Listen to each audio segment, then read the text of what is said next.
Let's do a review of the mechanisms of evolution we've covered. First, I want to go over what evolution is. Evolution is the change in allele frequencies over time. Let's say that we have a population of rabbits. Some of the rabbits have gray fur, represented by the allele G. Some rabbits have brown fur, represented by the allele B. When we first observe this population, half the rabbits are brown and half the rabbits are gray.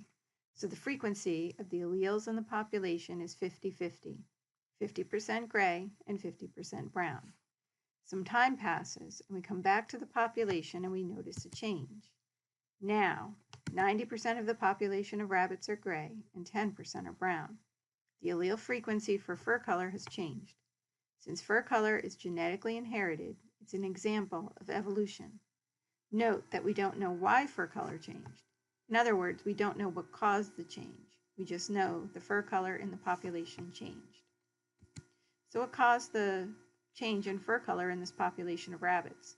We've gone over 3 mechanisms that could cause this change: natural selection, gene flow, and non-random mating, and its specialized case called sexual selection. Let's look at natural selection first. Remember, we are explaining how evolution happens by the mechanism of natural selection. Let's go back to our population of rabbits. This population has natural variation in the gene for fur color. Some rabbits are brown and some are gray. This variation probably came about by random mutation and will stay in the population if it's not too important what color your fur is. It's not that much better to be gray or brown. We know that fur color is genetically determined. In other words, fur color is a heritable trait. Now, let's say that some change in the environment exerts a pressure on the population that causes some of the rabbits to be able to reproduce more. In other words, in this population, fur color means that there is differential survival and reproduction. If the environment now allows the rabbits with gray fur to reproduce more than the brown rabbits, in later generations there will be more gray rabbits than brown rabbits. Our allele frequency has changed, and so evolution has happened. Natural selection is very powerful. It's probably why most people think only of natural selection when they think of evolution. Let's look at another example of natural selection. Let's take a population of bacteria. Over time, the population accumulates mutations. Some of the individuals have a level of antibiotic resistance. There is a range of resistance in the population. Note that this population has never experienced an antibiotic before. These are just random mutations that happen by chance and don't affect the individuals who have them very much, and so the mutations stay in the population. In other words, there's no need for the mutation. That's a very important key. Remember, the variation comes first before the need. Now the environment changes. This population is exposed to an antibiotic. Many of the bacteria die. Those individuals who have higher resistance survive this pressure. Those individuals who possess the alleles for antibiotic resistance survive and can reproduce. The others who don't have this allele die. As the population grows, since only those individuals who have resistance are left, they are the ones to reproduce, and the subsequent population now has antibiotic resistance. This population has experienced a shift in allele frequency, and so evolution has happened. The mechanism causing this change is natural selection. Note, the population had the variation first. If individual bacteria are exposed, there's no time to develop a mutation. You're dead. There's no intent in evolution. In natural selection, the variation happens, and then the environment exerts some selective pressure that acts on that variation. If the variation is heritable, remaining individuals with those alleles survive and reproduce, and so the next generation carries those alleles.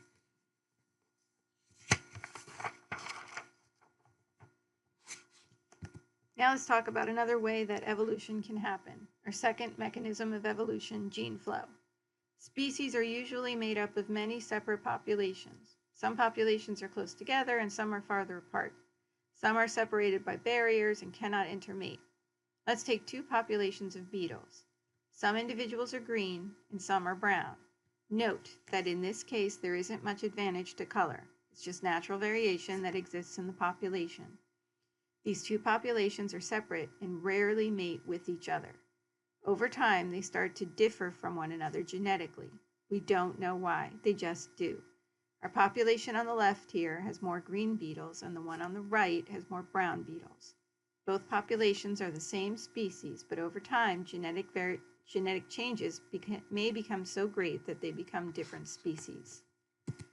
Now let's say a big storm comes into the area and blows some brown beetles over to the green beetle population. Let's concentrate on this population we'll call population 1. What happens now? Here is just that population, population 1. When we began, before the storm, most individuals were green. After the storm, the population has a higher proportion of brown beetles. So the allele frequencies have shifted over time. That means evolution has happened, but this time the mechanism is gene flow.